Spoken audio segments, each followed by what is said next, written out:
Okay, चलो यहाँ ध्यान दो सब लोग। अब पूरा सब में डिस्कस कर रहा हूँ, तो आपका लिखने का काम बंद कीजिए, मुझे हेल्प कीजिए कि एंट्री कैसे आएगी, क्या आएगी। इलिस्ट्रेशन नंबर 5, हमारा टेक्स्ट बुक का पेज नंबर 71। जर्नल एंट्रीज कैसे हम पास करते हैं वो देखेंगे, हर एक सब पढ़ के इंटरप्रिटेशन प्लीज सीखना बंद करें और यहाँ पे देखें, जो ऑनलाइन देख रहे हैं वो भी आप।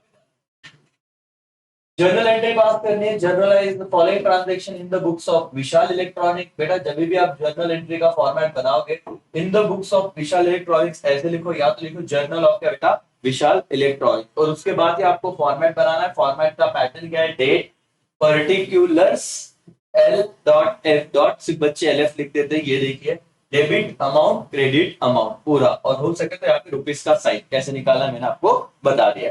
अब आते हैं इसमें ट्रांजेक्शन पे।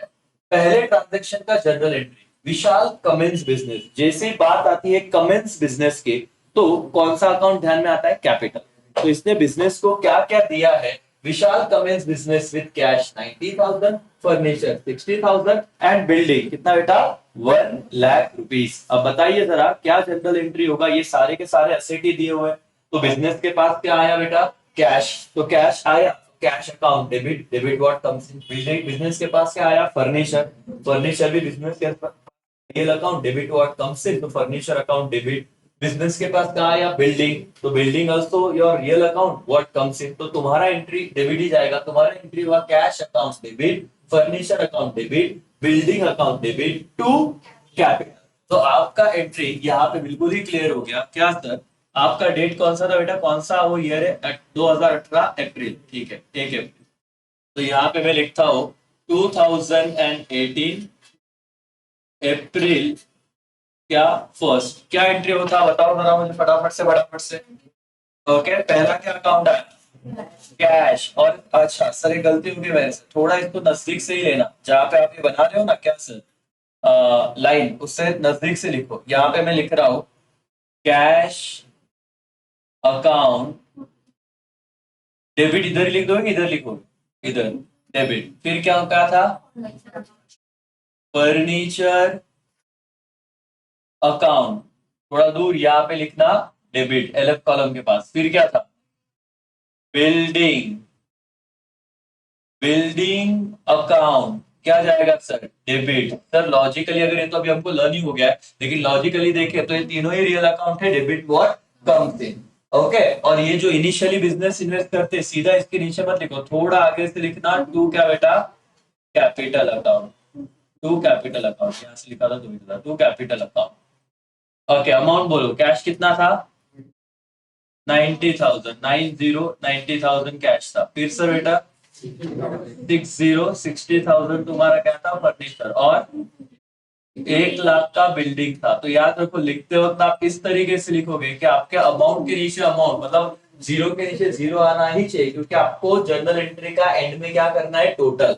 बच्चे क्या करते हैं, यहाँ पे एक बार लिखते हैं और इसका कैलकुलेशन बाद में वापस एक बार करते हैं, तो इसे डबल डबल कैलकुलेशन करने का नहीं। तो आपने टोटल कर लिया, कितना टोटल आया उसका बताओ तो, 2 लाख कितना है बेटा, 15,000। तो आपने टू कैपिटल करके लिखा, आउटर कॉलम में 2,50,000। और नरेशन क्या दोगे, बीइंग बिजनेस स्टार्टेड विद, आप बोल दो कैश, फर्नीचर और क्या, बिल्डिंग। डन हो गया पहला एंटर, वेरी गुड। चलो अभी, चलो यहाँ पे जाओ। सेकेंड ट्रांजेक्शन आपको पढ़ के ही समझ जाना चाहिए था। परचेज किया motor car from Honda company by cheque, 55,000, 18% क्या, जीएसटी। अब दोस्तों एक सबसे सिंपल है, यहाँ पे तुमको एक बात तो पता चल गई है, क्योंकि कितना भी मैं कहूँ ना कि ऐसा एवरेज बच्चा है जो पढ़ाई नहीं कर रहा है, लेकिन उसने अगर मेरे पहले 4-5 सेशन अटेंड किए, तो उसे पता है क्या, जीएसटी में दिक्कत नहीं है। अगर मैं परचेज कर रहा हूं, तो परचेज पे जो जीएसटी लगता है, दो पार्ट में तो हम डेफिनेटली डिवाइड करेंगे, एक सी जीएसटी और एक क्या, एस जीएसटी। लेकिन इनपुट क्या आउटपुट, तो परचेज पे आएगा इनपुट, और इनपुट सी जीएसटी और एस जीएसटी का क्या आ जाएगा, डेबिट। हम पिछले इतने सम से वो एंट्री करते आ रहे हैं, और फिर भी अगर डाउट है तो आपको अपना सेल्फ एनालिसिस करना बहुत जरूरी है सर, ठीक है ना। तो ध्यान से देखिए, अभी इस पे डाउट होना नहीं चाहिए, हम कोई नया सीख नहीं रहे, वही चीज सीख रहे जो किया, लेकिन इसका वर्किंग नोट करना बहुत जरूरी है। क्या वर्किंग नोट कर लेंगे हम, 55,000 पे जीएसटी निकाल दो, क्योंकि अमाउंट आना वो तो जरूरी है ही, लेकिन आपको कैलकुलेशन भी समझना चाहिए। बताओ 55,000 पे आप लोगों ने जीएसटी 18% कैसे निकाला? 18 जीरो था, 18 फाइव था 90, तो ये जीरो और यहाँ पे लिख दिया मैंने 9। 18 फाइव था 90, 90 90 और ये ऊपर के 9 ऐड कर दिए तो 9,900 आया क्या? पक्का। लेकिन ये कौन सा जीएसटी है बेटा? टोटल। और हम लोग ये अज्यूम कर रहे हैं कि इंटर स्टेट ही ट्रांजेक्शन है बिटवीन, वहां तो जीएसटी को कितने पार्ट में डिवाइड करेंगे? दो। कौन से दो पार्ट में हम डिवाइड करेंगे? एक सी जीएसटी और एक क्या बेटा? S GST. अब 9,900 को अगर दो पार्ट में मैं डिवाइड करूं तो ये करीब करीब कितना हो जाता है बेटा? 4,000 4,950। पक्का। ओके 4,950 4,950। लेकिन ये परचेस पे है, इसीलिए कौन सा आएगा बेटा? इनपुट सीजीएसटी और इनपुट क्या? एसजीएसटी। क्या श्योर है? इतना पक्का है? ओके। और आप ट्रांजेक्शन को तो ये अमाउंट आपको 9,900 पता चली, हाँ या ना? यस और नो? तो अमाउंट बहुत इंपॉर्टेंट थी। बच्चा इधर ही डर रहा है, डरने की कोई बात नहीं, इजीली कैलकुलेशन ही आ रहा है। फिर सर अब मैं सम पे जाता हूँ, थोड़ा क्वेश्चन ध्यान से पढ़ता हूँ। Purchase motor car, purchase goods है कि असेट है? असेट है, इसलिए परचेस अकाउंट आएगा नहीं। क्या अकाउंट आएगा? Motor car account debit. Purchase पे जीएसटी लगा है, इसीलिए input C GST account debit, input S GST account भी क्या आएगा? Debit to. लेकिन ये पेड किया है क्या? हाँ। कैसे किया है? चेक, इसीलिए टू क्या आएगा? बैंक। तो मेरा एंट्री क्या आ जाएगा सर? जरा यहाँ पे मैं आऊं और लिखने की अगर कोशिश करूं तो मैं यहाँ पे लिखूंगा कौन सा तारीख का ट्रांजेक्शन है बेटा? 4 अप्रैल का। ठीक है, 4 अप्रैल का ये ट्रांजेक्शन है। मैं परचेस अकाउंट नहीं लिखूंगा क्योंकि वो असेट है, तो मैं लिखूंगा motor car account debit. Debit यहाँ पे लिखूंगा। फिर क्या बेटा? Input CGST account debit. Sir ये तो दिया नहीं है, पिछले इतने सम वही तो सीख रहे हैं। इनपुट क्या? SGST account debit. ओके, कितना अमाउंट था बताओ जरा? मोटर कार कितने का खरीदा था सर? 55,000। इनपुट सीजीएसटी कितना निकाला तुमने? 4,950। और इनपुट एसजीएसटी 4,950। इन तीनों का टोटल कितना आएगा जरा बताना मुझे। सॉरी, 64,900। तो टू क्या? लेकिन टू बैंक। टू क्या? To bank. कितना? 64,900। आप लिखोगे बीइंग व्हाट बेटा? बीइंग क्या? Motor car purchase, motor car purchase at कितना percent GST? 18% GST and paid by cheque. आप अपने हिसाब से लिख दो, कोई दिक्कत नहीं। पेड बाय क्या? चेक। और इसीलिए यह क्या आया? बैंक। समझा एंट्री? पक्का? ओके, वेरी गुड, डन हो गया। सिर्फ प्रॉब्लम आ रहा था अमाउंट में 4950। मतलब आप अगर इलस्ट्रेशन का आंसर भी देखोगे तो बच्चा आंसर होने के बाद भी जो घर पे पढ़ रहे हैं, सेल्फ स्टडी कर रहे हैं, उनको प्रॉब्लम आता है कि सर ये आंसर में ये 4950 तो दिया ही नहीं है, ये कहाँ पे है? लेकिन आप बिल्कुल क्लियर, समझ में आया आपको कैसे हो? और परचेस पे तो डेफिनेटली उसको डेबिट ही आएगा करके। ठीक है। अब सर क्या हो गया? सॉरी, ट्रांजेक्शन नंबर कौन सी तारीख का ट्रांजेक्शन है बेटा? 10 ने 5। Paid insurance of the above car 3,000 to United India insurance company. मैंने इंश्योरेंस पेड किया, तो इसमें दो अकाउंट है, एक इंश्योरेंस अकाउंट और एक क्या? Cash account. सिंपल है, इंश्योरेंस मेरा नॉमिनल अकाउंट है, एक्सपेंस को क्या जाएगा? Debit. Cash is real account, credit what? Goes out. तो एंट्री हो जाएगी insurance premium account debit to cash account. लिख लो बेटा, इंश्योरेंस प्रीमियम ही लिखो, लेकिन प्रीमियम दिया है ना उन्होंने, क्या किया हो? ठीक है, फिर इंश्योरेंस देना तो भी चलेगा, लेकिन नीचे इंश्योरेंस प्रीमियम देखो। तो सिंपल है ना, being paid insurance on motor car, simple है। चलो मुझे बताओ यहाँ पे जनरल एंट्री क्या करेंगे हम लोग, बताओ तो। और इसके नीचे ऐसे लाइन मार दे देगा बेटा, एक एंट्री हुई तो। और इसी के नीचे फिर अब कौन सा है? 5 अप्रैल। वो अंडरलाइन करना भूलना मत। 5 अप्रैल को आपने क्या दिया? Insurance account debit, insurance account debit to क्या बेटा? Cash account, to cash account. कितना इंश्योरेंस दिया था? कितना अमाउंट दिया था बताओ, इंश्योरेंस का अमाउंट कितना था भाई? 3,000 डेबिट कॉलम में और 3,000 किस में आएगा? क्रेडिट कॉलम में। लेकिन वो एक के नीचे एक अमाउंट लिखना है कि आपको टोटल भी करना है, समझ में आया क्या? और कंपलसरी है, करना ही पड़ेगा। ओके, फिर अंडरलाइन कर दो सर, खत्म। और इसके नीचे ही करना है पूरा का पूरा, करना मत करके। चलो अब जाते हैं आगे। सर कौन सा तारीख का ट्रांजेक्शन है? 12 नहीं 10। Paid into state Bank of India 40। दो अकाउंट है, एक यहाँ पे ध्यान दो, दो अकाउंट कौन से? स्टेट बैंक ऑफ इंडिया और एक क्या है? कैश अकाउंट है। सोचो कहाँ पे पैसा जा रहा है? बैंक में। कौन सा अकाउंट है? Personal debit the receiver. और आप पैसा डिपॉजिट कर रहे हो, मतलब बिजनेस से पैसा बाहर जा रहा है, तो फिर समझ रहे हो, तो आप credit what goes out to cash is real account. तो एंट्री क्या होगी? State Bank of India account debit, State Bank में डालता ना, State Bank of India account debit to cash account. Bank लिखो, लेकिन यहाँ पे क्लियरली नाम दिया है तो स्टेट बैंक लिखो, इसमें State Bank of India account debit to bank. समझा बेटा? तो चलो एंट्री कर लेते हैं। Being cash deposited into bank, ऐसे नरेशन भी आ जाएगा। कौन सी तारीख का है? 10। कौन से अकाउंट को डेबिट होगा बेटा? State Bank of India account debit, bank account debit to क्या बेटा? कौन सा अकाउंट? Cash account. कितना अमाउंट डिपॉजिट किया था? 40,000। 40,000। नरेशन क्या लिखेंगे हम लोग? Being cash deposited into the क्या बेटा? बैंक। क्लियर हुआ बेटा एवरीवन? ये समझा पक्का? यस और नो? यस। चलो आगे जाते हैं सर, लिख लेते हैं 12 तक। Paid for salary 10,000 and rent 3,000। ये तो कितना सिंपल है, कंबाइन एंट्री आएगी, अलग अलग नहीं। क्या एंट्री आएगी बोलो तो? यहाँ पे एक, मुझे यहाँ पे ध्यान दो सब। सैलरी अकाउंट है, रेंट अकाउंट है और क्या है? कैश अकाउंट है। तीन अकाउंट है यहाँ पे। बताना सैलरी कौन सा अकाउंट है? Personal real nominal? Nominal. Rent कौन सा अकाउंट है? Personal real nominal? Nominal. Cash कौन सा अकाउंट है? Personal real nominal? Real. Rule चलो रिवाइज कर लेते हैं। पर्सनल का रूल क्या? अगर डेबिट क्योंकि जनरल एंट्री में डेबिट क्रेडिट देना है सर, जिन बच्चों को नहीं आ रहा है समझो, इतनी तो बात थी। पर्सनल अकाउंट का रूल है debit the receiver, credit the giver.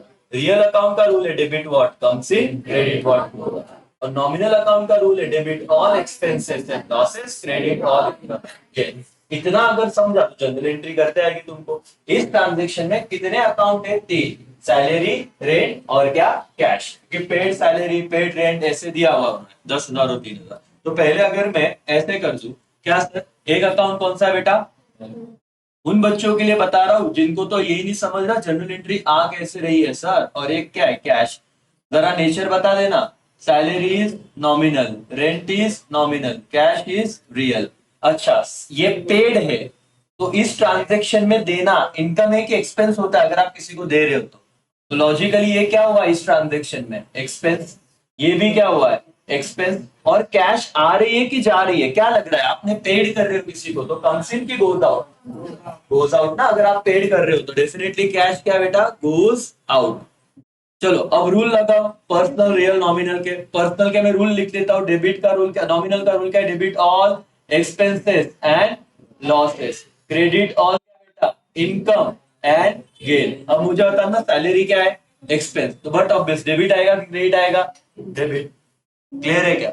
Same इसको अप्लाई होता है। रेंट क्या है? एक्सपेंस। तो रेंट को भी क्या आ जाएगा रूल के हिसाब से? डेबिट। रियल का रूल बोलना बेटा, डेबिट क्या है? Debit what comes in, credit what goes out. और कैश क्या हो रहा है? पेड करते हैं, कम्स इन की गोज आउट? Goes out. इसीलिए कैश अकाउंट को क्या आएगा? क्रेडिट। तो एक चीज तो समझ गया मेरे को सर, जनरल एंट्री अब आ गया। Salary account debit, rent account debit to क्या? कैश। और इसको मैं यहाँ पे लिख दूंगा सर।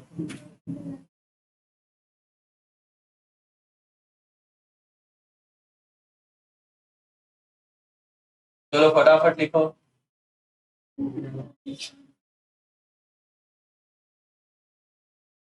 हो गया क्या एंट्री? क्या एंट्री किया बताओ? कौन सी तारीख का ट्रांजेक्शन था ये? 12।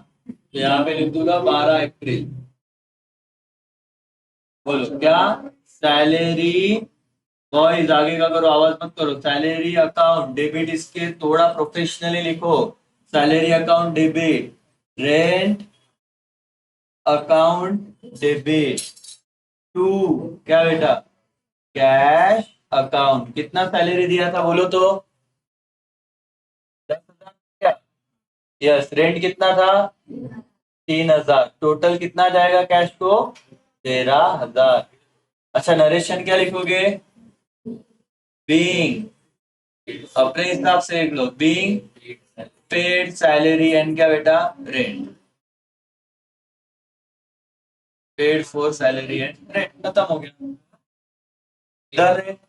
ओके ठीक है, आता हूं। ठीक है, सबकी बताना है। ओके, बात अब आ गया क्या बेटा? 15।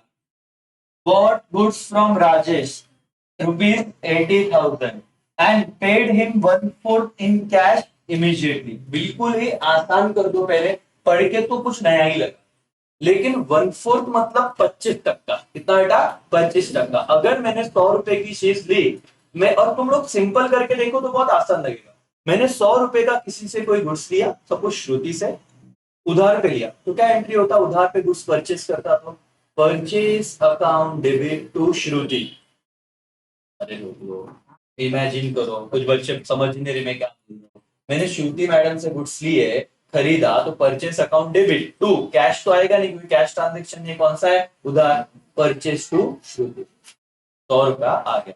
मैंने अगर कैश पे गुड्स लिया होता श्रुति से, purchase account debit to cash, 100 रुपया दे दिया।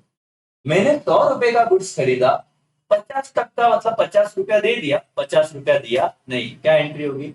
Purchase account debit 100 to cash 50 to Shruti 50। अब मैं सब लिख लूंगा, अभी देखना मैं बताऊंगा, पहले तो सुनो, फिर एक एक चीज बताता हूँ। यहाँ पे ध्यान दो, जब मैं एक्सप्लेन कर रहा हूँ तुम्हारा सुनो तो बात में समझेगा नहीं। तो पॉइंट क्या है सर, यहाँ पे अगर मैं बोल रहा हूँ कि इन्होंने कहा कि गुड्स परचेज किए राजेश से, कितने के? 80,000 के। अब ये ट्रांजेक्शन में 3 कैटेगरी में तुमको बताता हूँ, फिर तुमको एक्चुअली इसका एंट्री समझेगा। वैसे मैं डायरेक्ट एंट्री बता सकता हूँ, लेकिन आप समझना, मैं इसी एग्जाम्पल को पहले एकदम, मतलब बाद में कोई कंसेप्चुअली डाउट ही नहीं रहना चाहिए आपको, इसीलिए मैं ये क्लियर करता हूँ। यहाँ पे ना, चलो, purchase goods from Rajesh. Case A, अगर मैं राजेश से क्या करता बेटा? गुड्स परचेज करता। कितने के गुड्स परचेज करता मैं? 80,000 के। और 100% किस पे करता मैं? क्रेडिट पे। तो एंट्री क्या होती? 100% क्रेडिट पे गुड्स परचेज करना from Rajesh.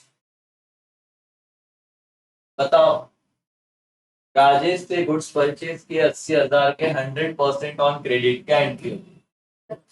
Purchase account debit to Rajesh. दो अकाउंट है, एक परचेस एक राजेश है। Purchase is nominal, Rajesh is personal. Rajesh को डेबिट क्यों आया पर्सनल के हिसाब से बोलो? Because he is a giver, वो हमको गुड्स दे रहा है। तो इसका एंट्री में लिख लू, क्या एंट्री करूंगा? परचेस अकाउंट डेबिट टू क्या? राजेश। कितना अमाउंट लिखू? 80,000। 80,000। किसी को कोई डाउट इस एंट्री में? Being goods purchase on Rajesh on credit, ठीक है। बी, परचेज गुड्स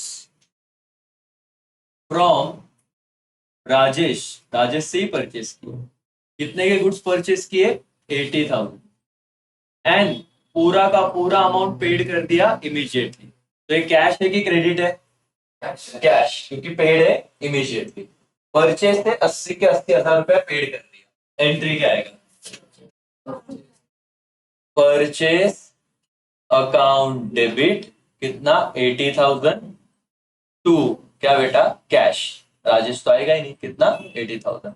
विषय खत्म। अब मैं ये बोल रहा हूं, सी कैटेगरी ट्रांजेक्शन हुआ, गुड्स परचेस किए, राजेश से ही परचेस किए, लेकिन हमने राजेश को 1/4 अमाउंट पेड कर दिया। अब 1/4 अमाउंट पेड किया तो 80,000 का 1/4 कितना आएगा बेटा, जरा डिवाइडेड बाय 4 करना तो कितना आएगा 20,000। तो इनका कहना है कि 80,000 में से अगर मैंने 1/4 उसको पेड कर दिया, मतलब कितना पेड किया 20,000, कितना पेड नहीं किया मतलब 80,000 में से 60,000। तो फिर मैंने क्या किया, 60,000 पेड नहीं किया, जो देना बाकी है। जो पेड किया ये तो क्या हो जाएगा बेटा कैश, और जो पेड नहीं किया तो कौन सा ट्रांजेक्शन हो जाएगा क्रेडिट, मतलब इसको अभी भी क्या नाम से आएगा राजेश। तो तुम्हारा एंट्री क्या होगा पता है इसमें, एंट्री ये होगा सर, आप लिखोगे परचेस अकाउंट डेबिट, कितने के परचेस किया था आपने 80,000 का ही किया था नो डाउट, टू कैश कितना दिया आपने 1/4, 80,000 का 1/4 आपने दे दिया, तो कितना आता 80,000 का 1/4 20,000।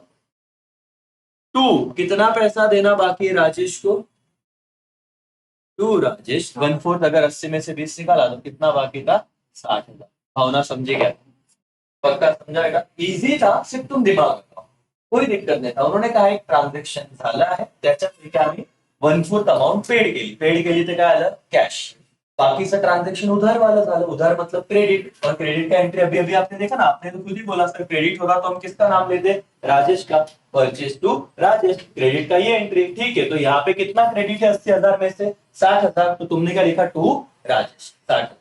जितना पेड किया कैश का एंट्री क्या किया परचेज टू कैश, यहाँ पे कैश भी था purchase to cash, purchase to Rajesh, दोनों दिखा गया, एंट्री समझा गया क्या हुआ, इस एक एंट्री में दो पार्ट थे, आधा कैश आधा क्रेडिट। तो एंट्री हुआ purchase account debit to cash जितना पेड किया है, टू राजेश जितना पेड नहीं किया, समझा हाँ या ना, पक्का दिमाग में गया सर, आपको इतनी 3 एंट्री पास नहीं करनी, आपको यही एंट्री पास करनी, क्लियर है ओके सर। और एक चीज और एक बार बताता हूँ, ध्यान से सुनना हाँ, ओके प्लीज यहाँ पे ही ध्यान दो, परचेस गुड्स फ्रॉम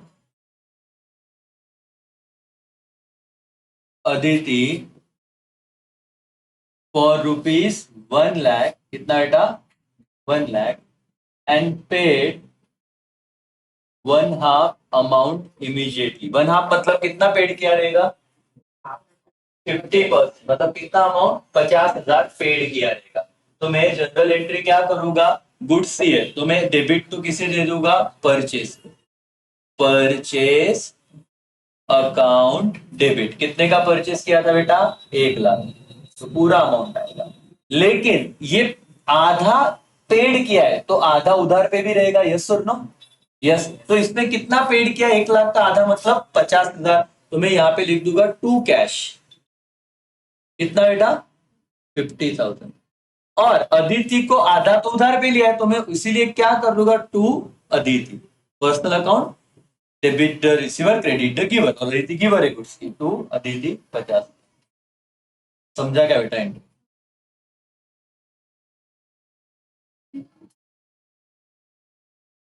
पॉइंट समझा राजा एवरीवन, यस और नो, हाँ ना, मतलब सिंपल था, मतलब यहाँ पे आपने कहा क्या 50% पेड किया 50% पेड किया, कंबाइन एंट्री आप समझा ओके। तो अब आते हैं इस ट्रांजेक्शन, क्या है सर ये वाला transaction, okay. Bought goods from Rajesh 80,000, paid him 1/4 amount, 1/4 निकालते आएगी 80 की 1/4 कितना 20,000, 20,000 कैश दे दिया, 60,000 दिया रहेगा नहीं, तो एंट्री हुआ purchase account debit to cash to Rajesh, ठीक है। देख लेते हैं चलो 15 तारीख का ट्रांजेक्शन, कैश को 20,000 चाहिए, हाँ 20,000 का, देखो क्या होगा, purchase account debit 80,000 to Rajesh account 60,000, 60 कैसे आया 80 में से 20,000 दे दिया तो 60,000 क्रेडिट ट्रांजेक्शन उतना देना, इसलिए राजेश को 60, टू कैश कितना 20,000, और ये 20,000 आपने निकाला है, पता चला बेटा कैसे, B purchase goods from Rajesh on credit and कितना अमाउंट पेड किया 1/4 अमाउंट पेड, ये नरेशन लिख लो, चलो ये वाला एंट्री कर लो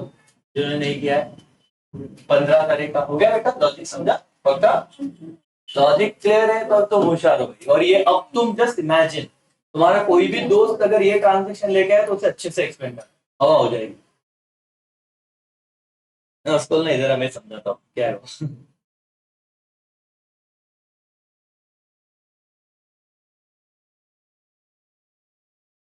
अच्छे से लिखो narration, being goods purchase from Rajesh on credit and 1/4 amount paid.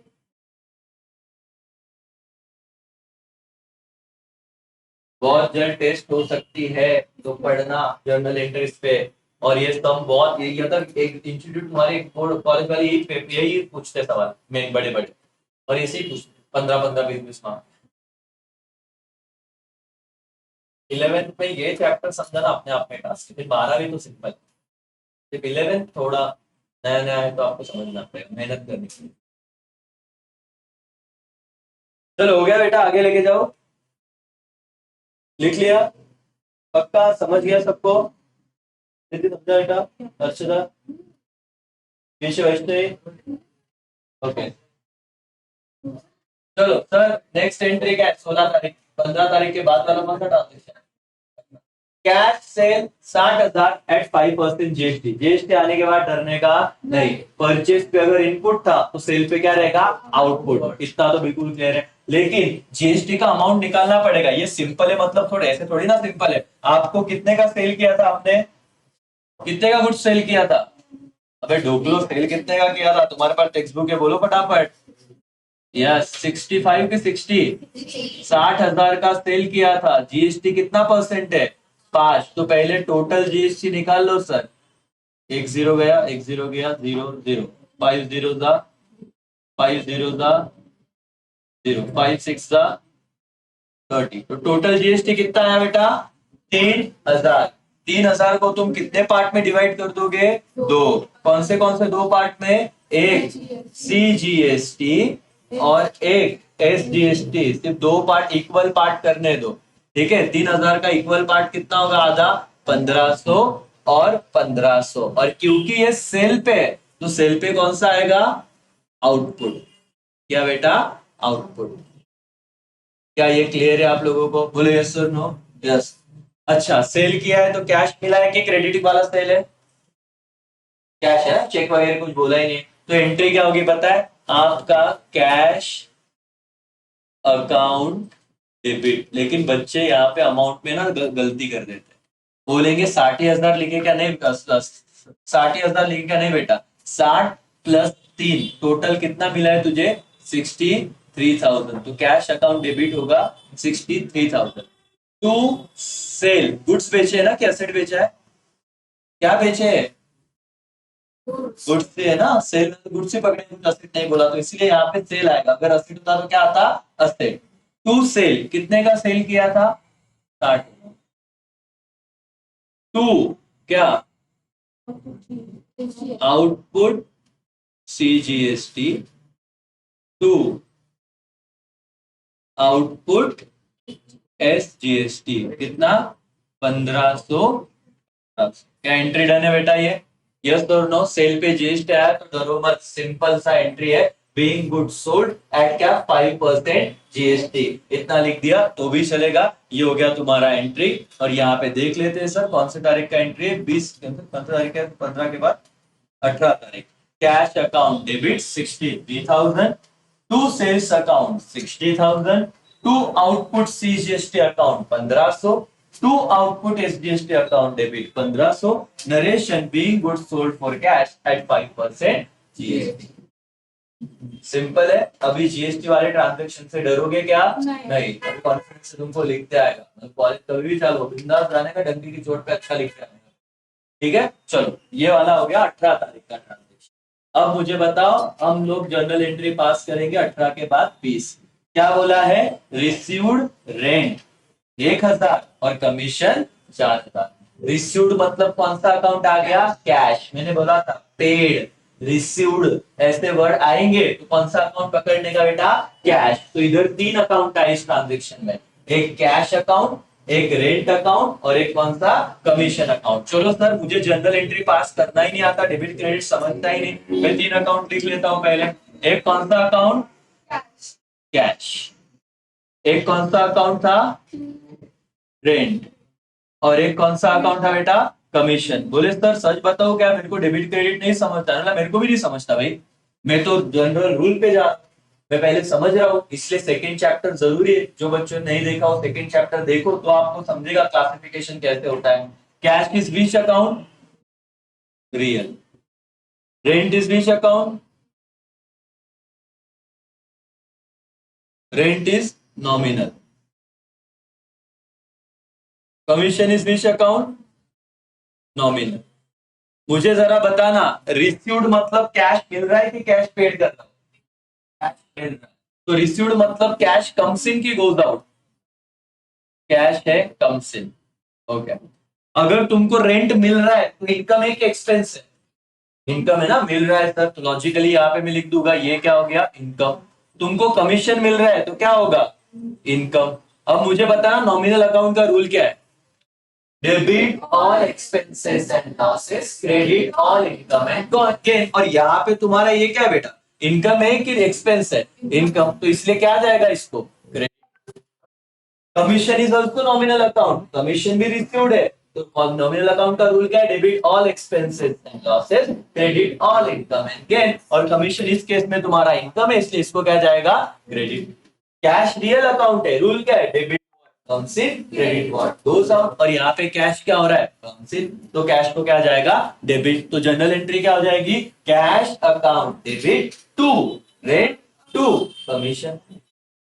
समझा? तो एंट्री तो ये हो जाएगी सर क्या? Cash account debit. बच्चा बोलेगा सर अमाउंट कितना आएगा? रुक जा बेटा, पहले ये लिख, टू रेंट। कितना रेंट रिसीव हुआ बता दो अमाउंट?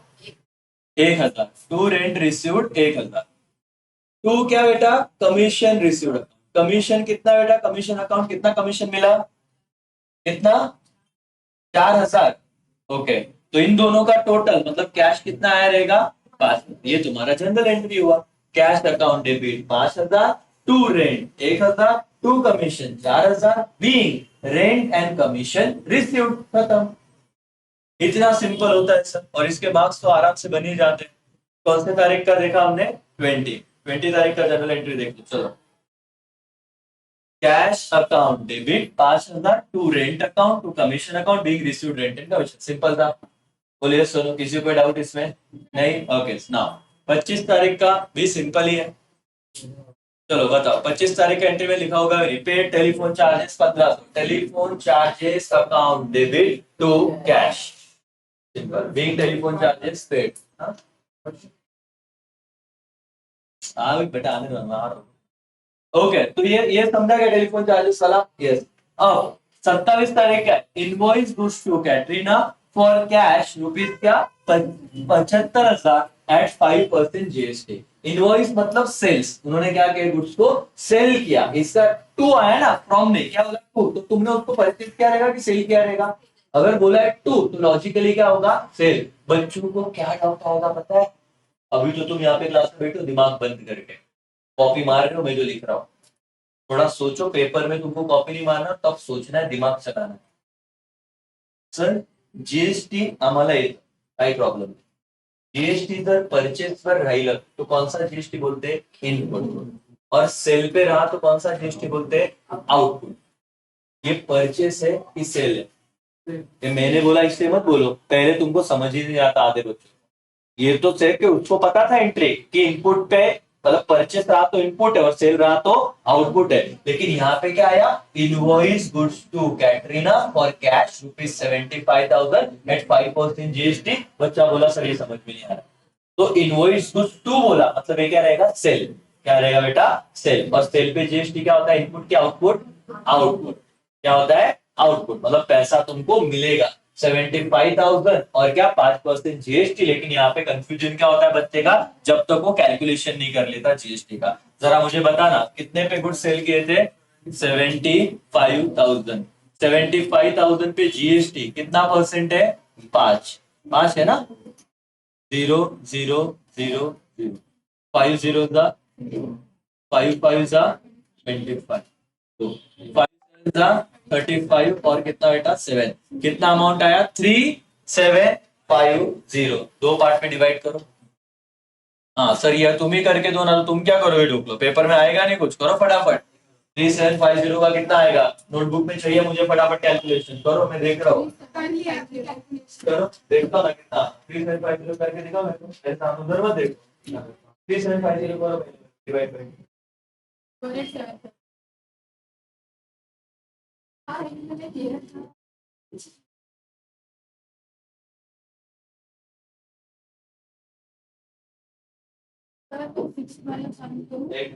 हाँ कर दो।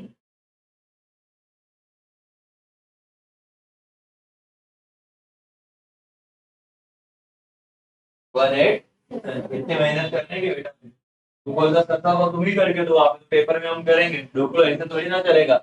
बच्चे ने बराबर किया, उसने कैसे टेक्निक लगाया देखो, 3750 कितने पार्ट में डिवाइड करना है, 2।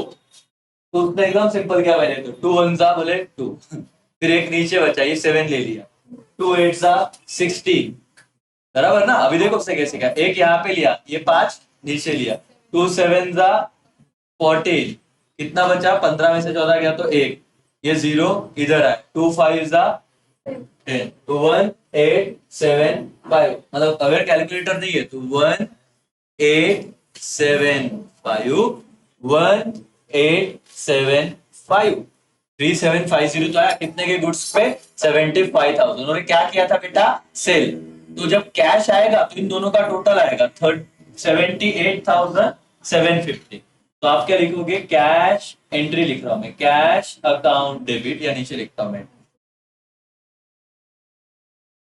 वर्किंग नोट साइड में कर, ओके। एंट्री क्या करूंगा बेटा मैं, कैश अकाउंट डेबिट, कितना अमाउंट आएगा, ये दोनों मिक्स टोटल मिलके आएगा ना 78,000 का बेटा, 750। टू सेल्स, कितने का सेल आएगा बेटा, 75,000।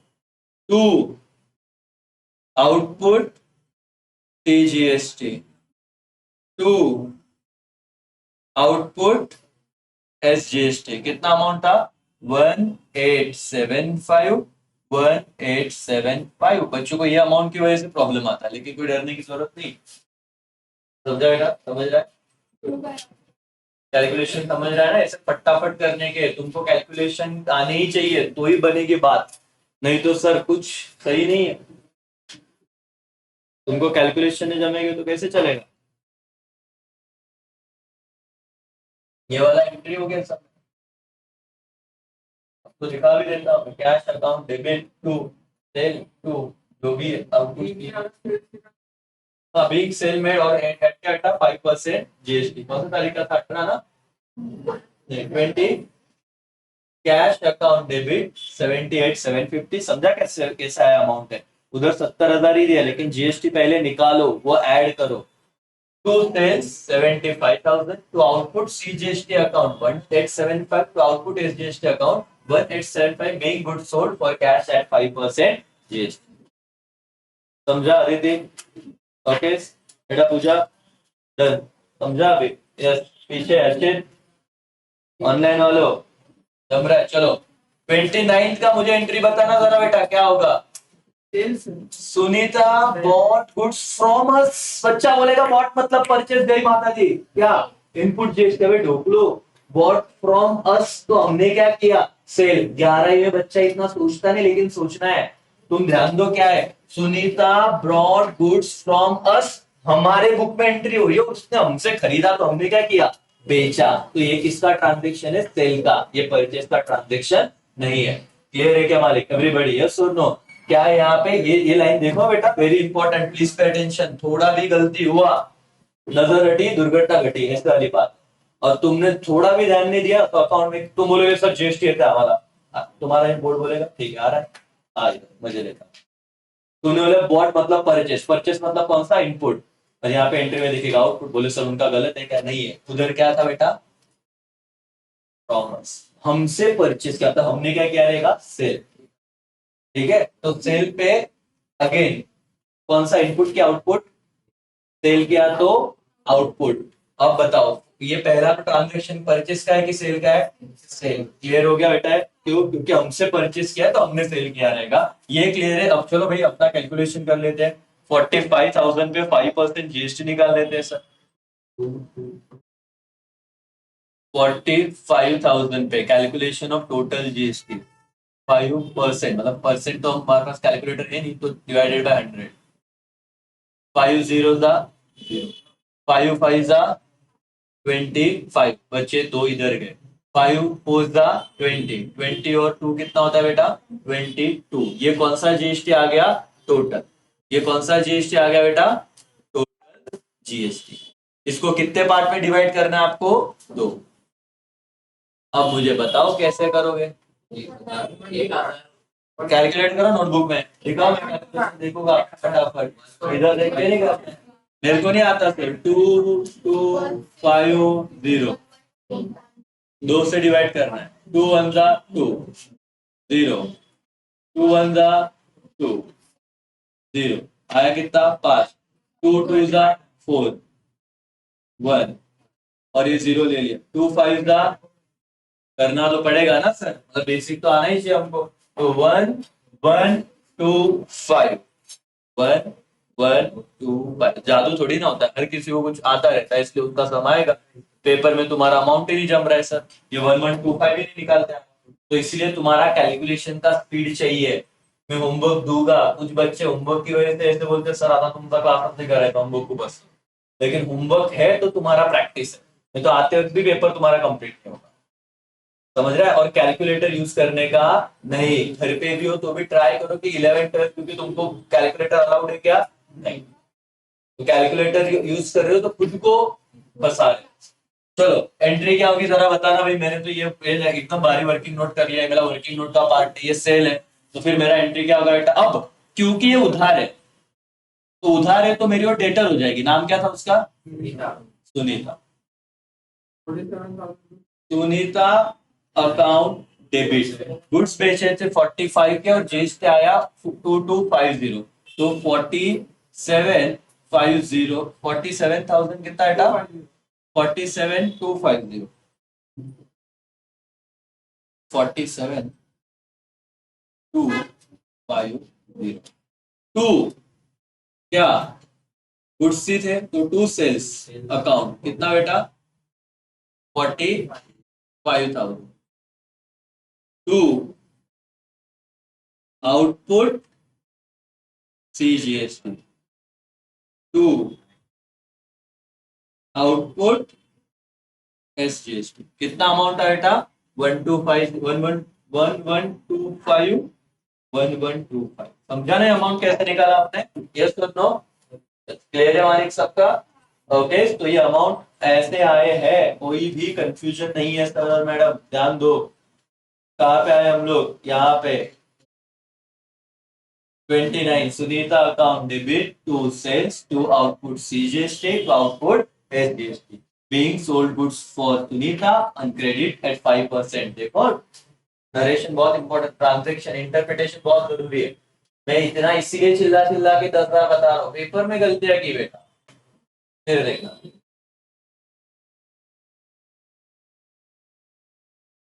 लास्ट ट्रांजैक्शन क्या है? Paid for printing 17,000 by which card? Debit card. Debit card of what? SBI. तो ठीक है सर, प्रिंटिंग अकाउंट डेबिट,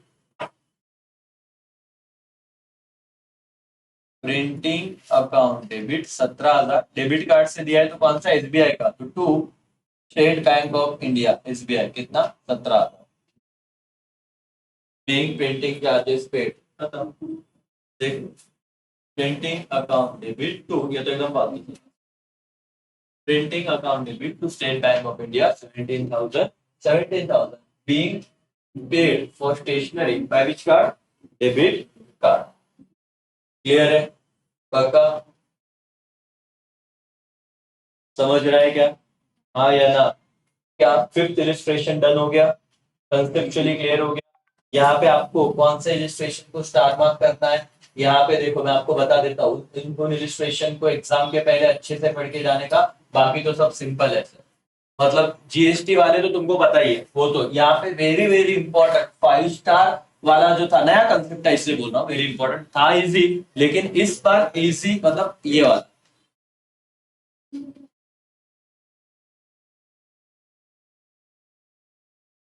ये कुछ नया। इसके बाद अगेन सेम जो बहुत इंपॉर्टेंट था 29 वाला, क्योंकि सर ये सेल का ट्रांजैक्शन है, बॉट मतलब लगता है परचेस का, लेकिन था किसका? सेल का। ये 4 मार्क कर लो। पेपर से पहले सारे जनरल एंट्री थोड़ी ना रिवाइज करोगे, ये वाला एक इंपॉर्टेंट है। एक दो फिर क्या था? फिर तो जीएसटी वाले को यूजुअली अपन क्या करेंगे? इनवॉइस, ये भी 4 मार्क कर लो। इनवॉइस मतलब सेल, और यहाँ पे क्या था सर? इनवॉइस मतलब हमको ये नहीं समझा, सेल वाला जीएसटी था।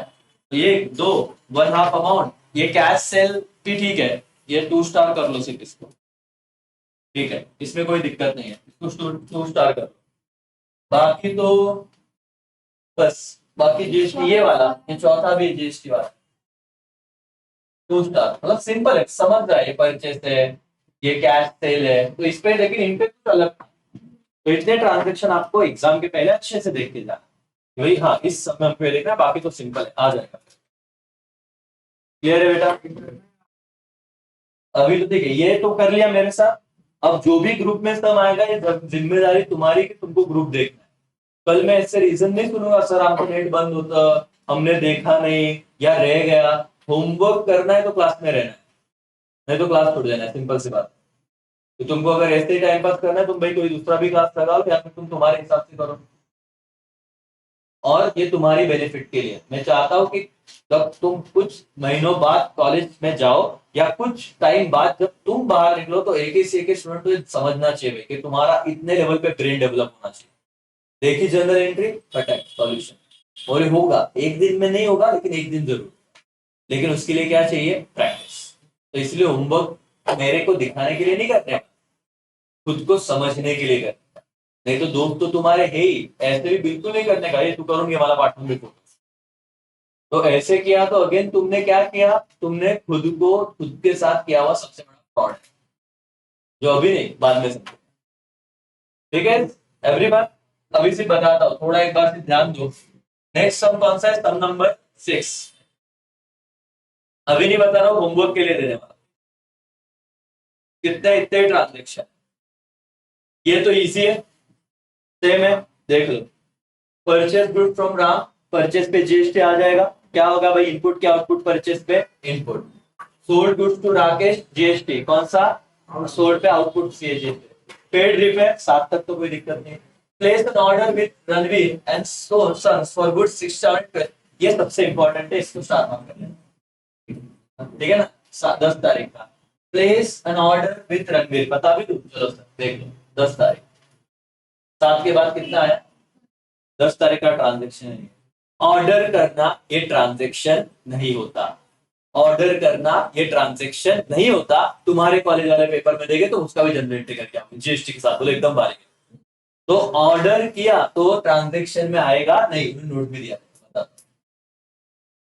नो ट्रांजेक्शन डेटेड 10th में is happening of event and not क्या बेटा? ट्रांजेक्शन, जैसे क्योंकि इवेंट था, hence no journal entry will be pass. तो 10 तारीख का सिर्फ ऑर्डर किया तो उसका जनरल एंट्री कभी भी आता नहीं है, ये मैंने पहले बता दिया।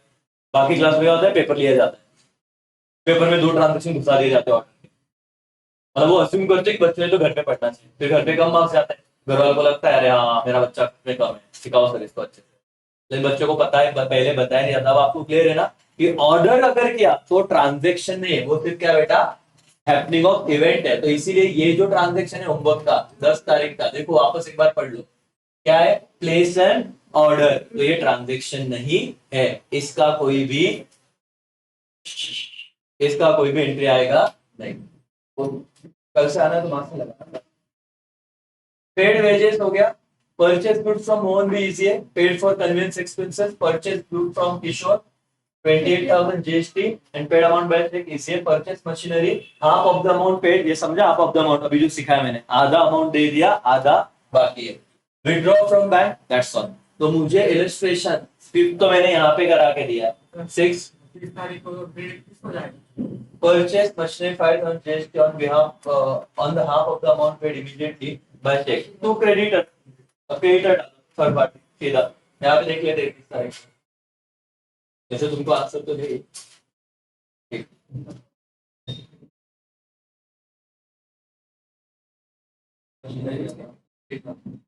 ठीक है, ये मैं कल डिस्कस करता हूँ तुम्हारे, क्या है अगर कुछ अलग है तो मैं तुमको बता देता हूँ। लेकिन यूजुअली अगर पार्टी का नाम है तो अमाउंट देख लो कितना है, उसके अमाउंट कितने का सेल किया है, तो फिर ट्रांजेक्शन गलत हो सकता है, इसको हम करेक्ट कर परचेस 50,000 के थे ना 18 और मतलब 50,000 टू कैश कितना दिया है उन्होंने देखो तो हाफ अमाउंट कट हो नहीं जाए। नहीं नहीं एक मिनट रुको ना टू कैश कितना 30 तारीख की टू कैश 59 है तो फिर वो मतलब ये कितना पेड किया है यहाँ पे बेटा तो 30 तारीख का ही है ना 30 तारीख का है ठीक है ना जीएसटी कितना है 50 सॉरी टोटल ट्रांजेक्शन कितना है 50 जीएसटी 45 और 45 लगा तो टोटल कितना देना था 59 अगर हाफ अमाउंट पे करता तो 59 का आधा ही जाना चाहिए था टू कैश इसका मतलब एक तो इनका एंट्री गलत है नहीं तो इनका ट्रांजेक्शन गलत है तो यहाँ पे ये गलती है तुम्हारे टेक्स्ट बुक की अगर वहां पे तो सुधार लो क्या purchase machinery 50,000 and 18% GST half amount paid तो ये एंट्री आना चाहिए मतलब ये ऐसे आना चाहिए नहीं था ये जो था ना ये हाफ बोल दो द अमाउंट पेड इमीडिएटली इतना ही लिखो हाफ आएगा में भी ऊपर काटा है क्या हाँ तो बस तो ये गलत है समझ में आया? कैसे गलत है अभी तुमको लॉजिक समझ रहा है ना टू कैश पूरा जाता ही नहीं तो ये ट्रांजेक्शन में ये निकाल दो हाफ अमाउंट वाला एंड अमाउंट पेड इमीडिएटली इतना ही लिखने का डन एंड लास्ट में विड्रॉ फ्रॉम बैंक पर्सनली तो पता है ड्राइंग से क्लियर है बेटा एवरीवन पक्का समझ रहा है अकाउंट कोई डाउट कॉन्फिडेंस बढ़ रहा है 6 इलस्ट्रेशन तक जर्नल एंट्री आ रहा है देखो और फिर ये अगर आया तो लेजर एकदम फालतू है मतलब तुमको बता रहा हूं कि तीसरे पे इसलिए ध्यान दो कि चौथा चैप्टर तुम्हारा अपने आप हो रहा है चौथे पे ध्यान देना ट्रायल बैलेंस अपने आप हो जाएगा मतलब ये कनेक्टिविटी है जिसको जर्नल एंट्रीज नहीं आएगा उसको लेजर कभी नहीं आएगा इसलिए जरूरी क्या था इसके लिए दूसरा चैप्टर इसलिए जो बच्चे बाद में आ रहे हैं उनको बोल रहा हूँ दूसरा चैप्टर देखो जो नहीं देख रहा है उनको डिफिकल्टी जाएगी इस चैप्टर में ठीक है वो बाद में मैं बता रहा हूँ तो आ जाएगा लेकिन दूसरा चैप्टर देखना जरूर है कितना देखा हो आपका लेकिन अगर नहीं देखोगे तो गड्ढे में तुम्हें गिरो और ये तुमने डिसाइड करना है क्या करना है पूरा रिकॉर्डिंग है और दूसरा चैप्टर का कुछ पार्ट तो मैं यूट्यूब पे भी डाल रहा हूँ शाम को 6 बजे वो प्रीमियर हो रहा है तो वो पार्ट तो मैं जनरली जो बच्चे ऐसे है कि जिनको एटलीस्ट नॉलेज चाहिए देखना तो देख सकते हैं डेमो लेकिन तुम भी देखो लाखों बच्चे वहां पे देखते सिर्फ अपने छोड़ देते कि तुमको तो आदत है रोज मेरे को देखने की उनको ये लगता है भाई भाई सर यूट्यूब पे पढ़ाएंगे तो इसीलिए वो नहीं देखा तो इसमें प्रॉब्लम आएगा कुछ बच्चों को पर्सनल रियल नॉमिनली नहीं क्लासिफाई करते आ रहा है तो भाई तेरा लेवल ही नहीं तो ये चैप्टर करेगा तो दूसरे पे जा मेहनत कर फिर तीसरे पे आ और अगर तू ये समझ रहा है तो ये तेरा सिर्फ रट्टा हो रहा है मैं जितना बता रहा हूँ उतना ही समझेगा बाकी तेरे कुछ समझेगा भी नहीं क्लियर है क्या तो सेकेंड चैप्टर इंपॉर्टेंट है करना है फिर थर्ड आना है थर्ड किया तो कौन सा समझेगा फोर्थ और ये लिंक है फिर पांचवा तो टोटल 5 चैप्टर बहुत बेस है तुम्हारा और ये 5 चैप्टर सीए फाउंडेशन में एज इट इज है यहाँ पे किया तो तुमको सीए फाउंडेशन का कोई भी सम दे दू तुम आराम से जनरल एंट्री पास कर हाँ थोड़ा एडवांस में बता दूंगा लेकिन इतना नहीं कि तुमको कुछ नहीं आएगा ओके चलो यहाँ पे ये वाला सेशन होता है खत्म थैंक यू सो मच